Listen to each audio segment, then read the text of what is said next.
საქართველოს მყინვარები ამ სახელწოდების წიგნის წარდგინება თბილისის სახელმწიფო უნივერსიტეტში გაიმართა. უმაღლესი სასწავლებლის დოქტორანტმა ლევან ტიელიძემ საკუთარ მონოგრაფიაში კავკასიონის სამხრეთ და ჩრდილოეთ ფერდობებზე ჩატარებული კვლევები გააერთიანა. ავტორმა ნაშრომში საქართველოს ძველი და თანამედროვე გამყინვარების დინამიკა და მასშტაბები ასახა. წიგნში ასევე განხილულია ის პრობლემები და სტიქიური მოვლენები, რომლებიც მყინვარების ნგრევის შედეგად წარმოიქმნება. აღნიშნული მონოგრაფია ხელმისაწვდომია როგორც გეოგრაფიით, საბუნებისმეტყველო და დედამიწის შემსწავლელი მეცნიერებით დაინტერესებული პირებისთვის, ასევე უმაღლესი სასწავლებლების წარმომადგენლებისთვის.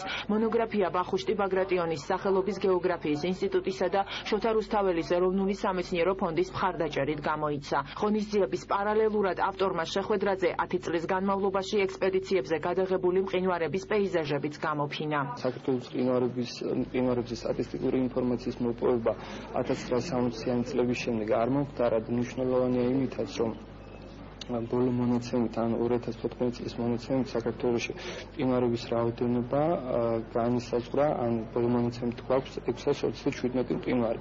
ცნობილი იყო, რომ 786 მყინვარი იყო დაახლოებით 60-იანი წლებისთვის. ესე იგი 159 ცხრით შემცირდა მყინვარების რაოდენობა, მაგრამ ის ფართობი, რომელიც რჩება დღეს 355 კვადრატული კილომეტრი საერთო ფართობი საქართველოს მყინვარებისა, ისეთი პატარა ქვეყანა, როგორც საქართველო, საკმაოდ დიდი ციფრია.